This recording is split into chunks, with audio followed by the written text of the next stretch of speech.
Thank you guys for joining us on the Right Way Sports Network YouTube channel for a special TWSN interview. We're here with the man, Shelby Harris, Denver Broncos star defensive lineman, the batted pass down machine. Shelby, how you doing today, my man? I'm doing great, man. How you doing? I'm good, man. I'm good. We're excited that you decided to join us, obviously, on a Friday, right before the weekend started.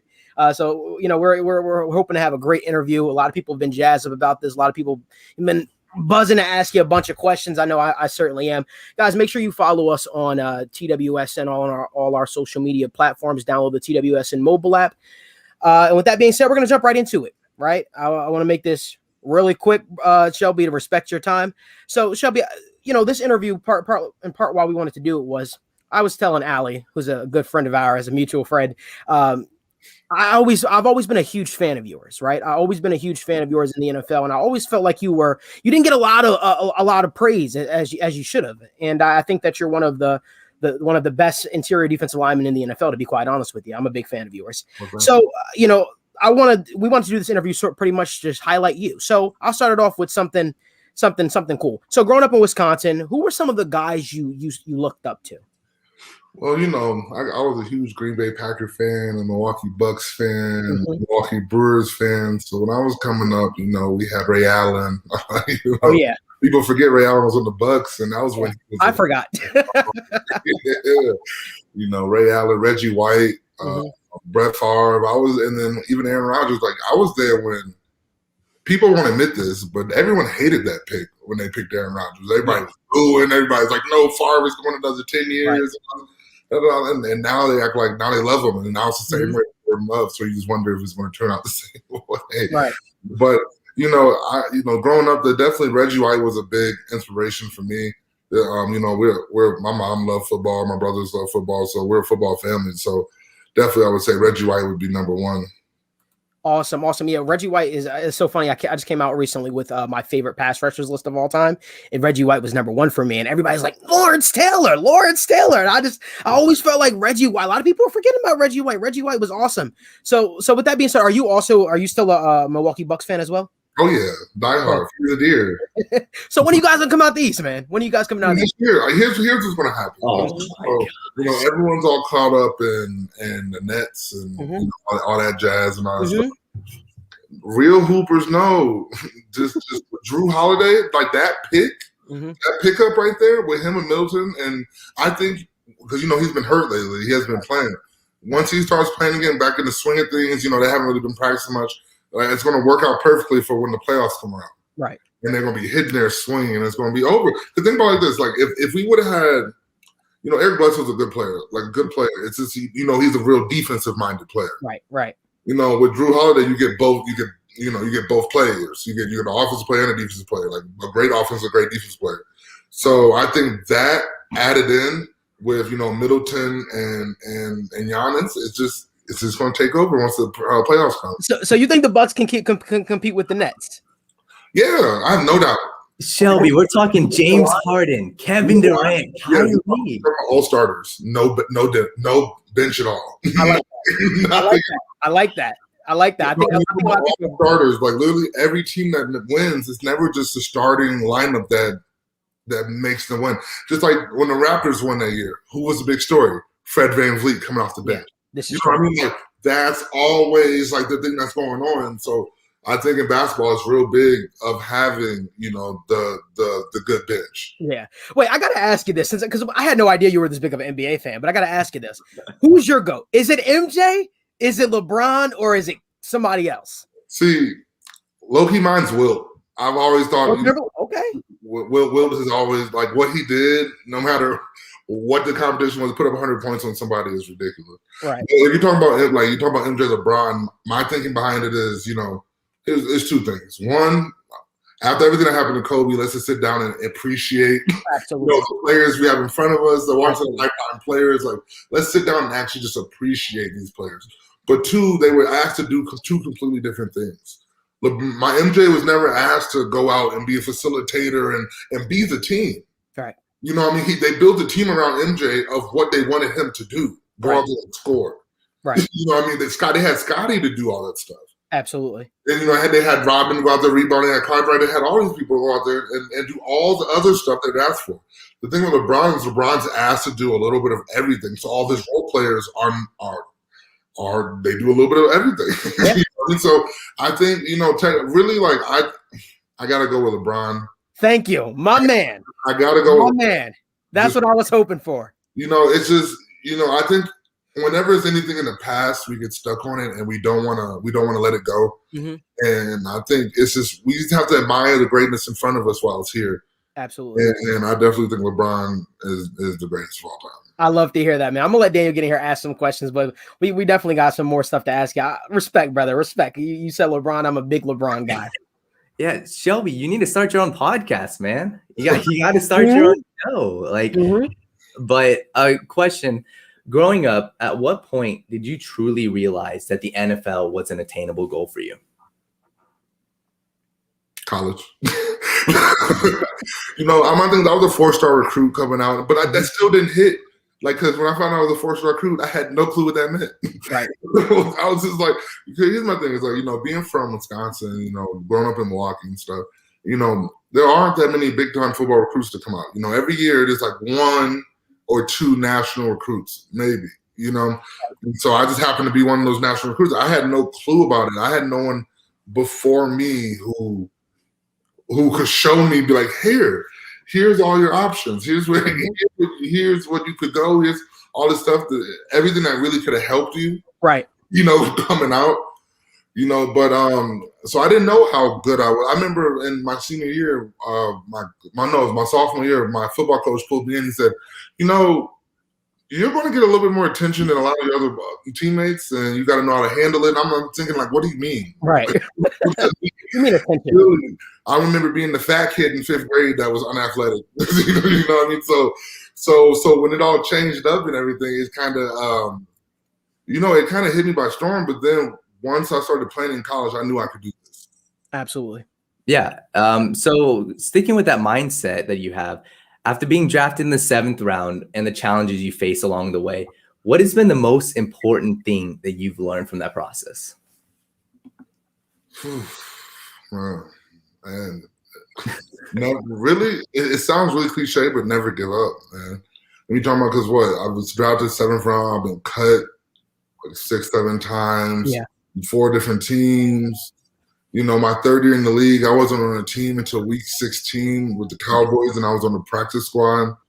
Like, I remember it was one workout. I remember I had a workout with the Chargers, and this is when they were in San Diego. And I remember I had to work out, and I had a cold. I have asthma, so whenever I get a chest cold, me too, brother. Whenever we get a chest cold, it messes with really messes with our lungs. Yeah. And so I'm just like coming off this chest cold, like not feeling great. But the workout didn't go the greatest. But like I knew I was actually, and what pissed me off the most, I knew I was actually in shape. Right. You know what I mean? So I went in there and the workout didn't go the greatest. And they knew I had a chest cold and everything. And like, all right, we're not going to sign you. You got to realize that was like the 8th workout I'd had. Mm-hmm. Over 15 weeks, I had like 10 workouts. Oh, wow. And and this is why I think it's funny for agency, like you get to choose where you want to go, but before nobody wanted me. Right. Now you're the one holding all the cards. Right. That's what's crazy. But it's just, I told my wife I'm done. I quit. I'm not doing this anymore. Like I'm done going to these workouts knowing I should be making this team and being sent home. And then, my wife was like, that's not an option. This is what you love. This is what you do. Mm-hmm. And the biggest thing was more of like, don't get stuck saying what if, because if I have this mindset of I'm already better than most of the players out here, then if I quit, then I would never know. Absolutely. And so, I just kept going. And then we signed that futures with the Broncos 4 or 5 years ago. And, it's been low-key like a storybook ending ever since. Absolutely. Yeah. And just to keep the talk going about the Broncos, what has it been like playing under Coach Fangio? Like, what's like the culture been like? Like, how is he as a person? Like, tell me a little bit about that. Vic's cool, man. I like Vic a lot. Vic is, old school guy, but my thing is, I'm real big on trying to talk to people one-on-one, and when I go up and talk to Vic's just a cool, genuine guy. He's going to shoot you straight, and that's just what you have to respect in this league, because you have a lot of BSers in this league, and Vic Fangio is not one of them. And so, Vic's a cool guy. I think especially his second year, he definitely stepped into that head coach role a lot more, just with the feeling of the team. I think everybody kind of gelled a lot more this year with Vic, and I like Vic, and like I've always said before, I love playing for Vic. It's definitely something. Obviously that's helped my career, so I love Vic. Right. It certainly doesn't hurt that he's a defensive-minded coach too, right? Yeah, 100%. I'll play for Vic any day. Right. Yeah, and just one more question for me. You've been playing with Bradley Chubb, Von Miller, two absolute studs on the defensive side. What has that experience been like playing with those caliber players? Also I'll throw in there Shane Ray before he got hurt. Yeah. Shane was a dog too. Man, it makes my job a lot easier. I'll tell you that. Here's the thing. It's like it's the crappiest part is that how many games I can't even. We didn't even get that many games with those two together. Right. Right. I feel like you've been robbed of that, right? Even gotten to see it. I'm telling you, like, if I come back, it's going to be something stupid. Right. It's not going to be fair. And so then that's what I'm saying. Like, everybody's coming to their own. I just hope we can see it. Right. Yeah. Same. I agree. And wait, you also got a chance to. I mean, you played with some other star-studded pass rushers, obviously yourself as well. But I totally forgot. Shaq Barrett was there once. Shaq Barrett was there. Oh wow! So you guys had Shaq Barrett, Shane Ray, Von Miller, and Bradley Chubb. That's some serious firepower right there. So I got to ask you a tough question, right? Who is the toughest player, right, that you ever played against? Who was the one player that gave you this challenge? I'll give you two, right? It could be It could be an offensive lineman. It has to be O-line. It has to be O-line. Right. I'm a D lineman. It has to be O-line.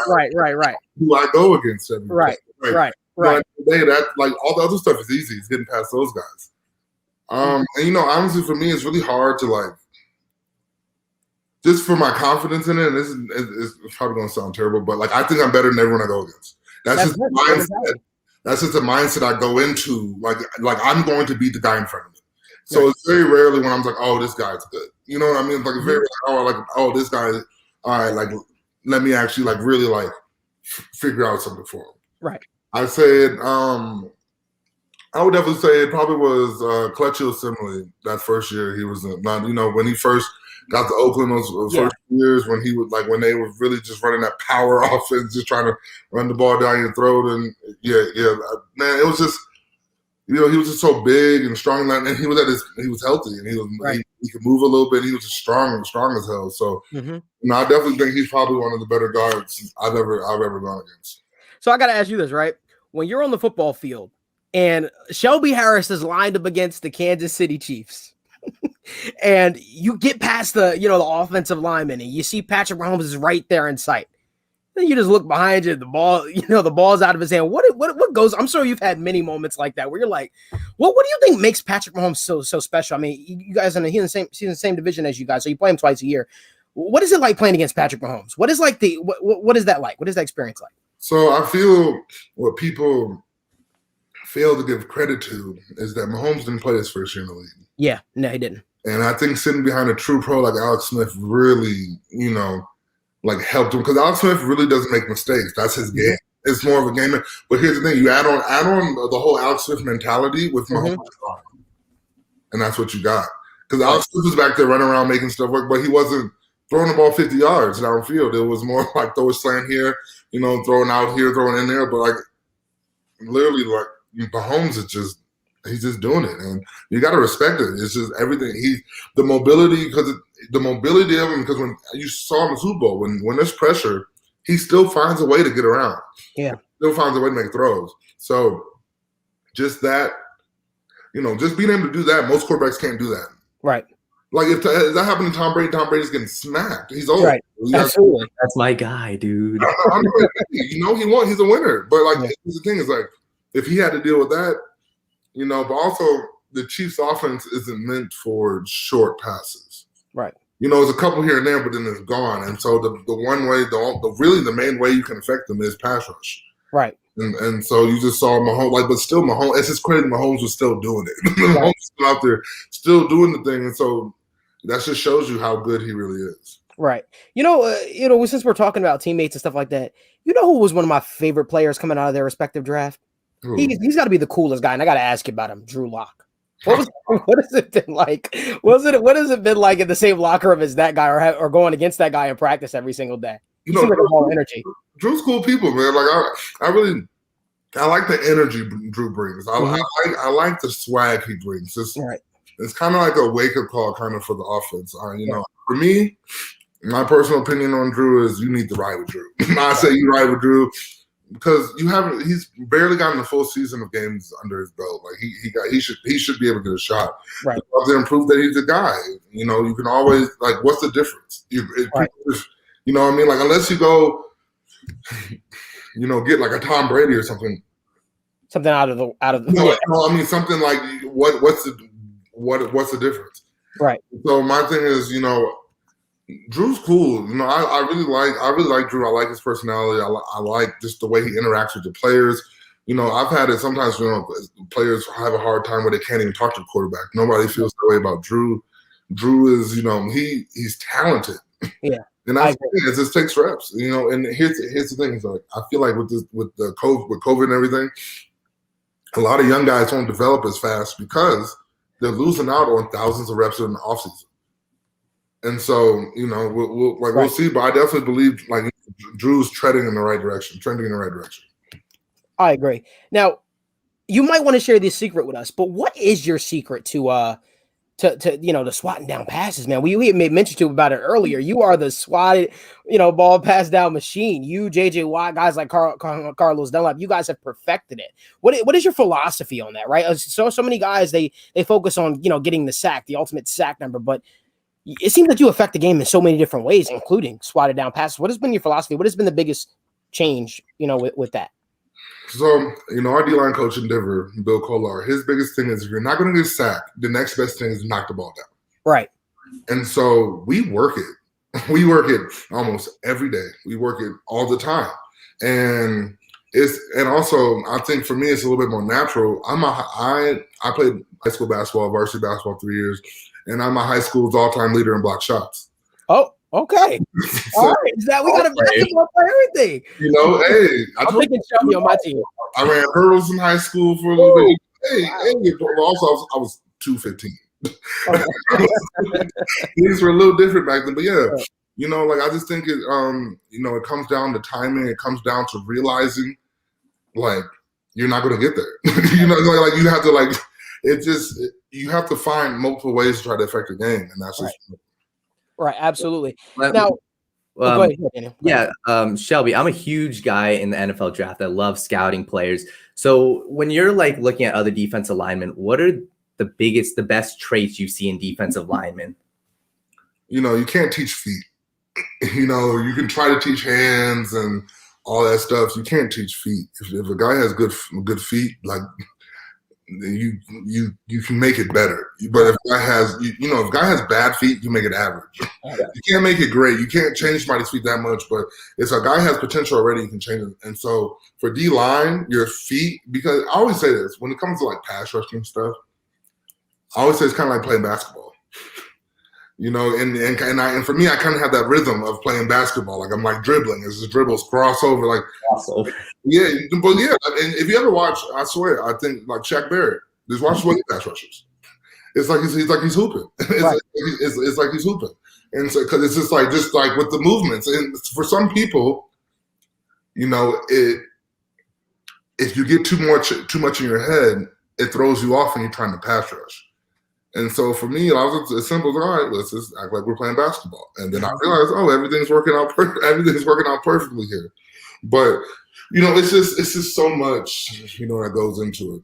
Right, you got some big time Broncos fans in the comment section. Our man Bannon here at TWSN, he says his favorite game winning moment of yours in your career was your Steelers interception in the end zone, or the block. Or he's asking, or was it the blocked Young Ho kick, Kuko? Am I pronouncing his name right? Young Ho Kuko's kick on Monday night. Yeah. Okay. Those both mean a lot, but only reason I was because the block kick was more of like a, I'm here.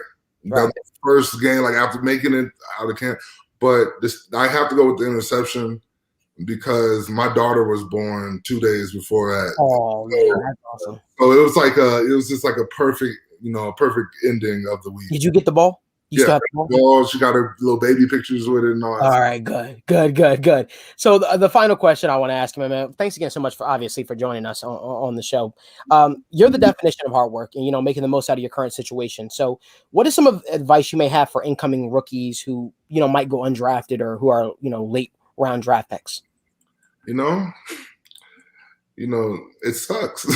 But the thing is, like, my biggest thing is don't ignore the feeling that it sucks. Right. It's going to hurt. And, when you get cut, it's going to hurt. And when you get cut again, it's going to hurt. Right. But don't let that deter you. Because my thing is, if you know you can do this, if you know this is, if you feel like this is something you're meant to do, you got to give it an honest shot. Don't ever get stuck saying what if. Right. Because that will drive you crazy. that literally will drive you crazy, and it can ruin your life. And so my biggest thing is just work hard and follow your dreams, and just literally just don't let anyone try to tell you you're not good enough. Right. Because until you know you're not good enough, no one else should be able to tell you you're not good enough. Right. Wow. I love the motivation, man. Usually it's not Monday, but we're always down for a little bit of Monday's motivation. You need a show, Shelby. You need a show, Shelby.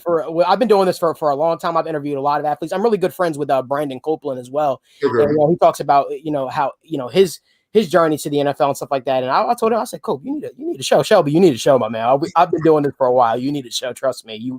You're very interesting to listen to. Well, I hope to have you back on the show sometime. I really do hope to have you back on here, man. It's been a blast. You're fun. Hopefully, how about this? When the Bucks win the Bucks. Oh, yeah. Win the Bucks, right? See how I spoke it into existence? Positive reinformation, right? So win or if, because Daniel's a Celtics fan. I knew you were hating. I'm about to say, I down the corner hating down there. Celtics fan, man. Celtics.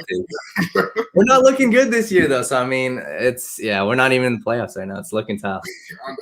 I have all the talent, though. Dude, it's the craziest thing.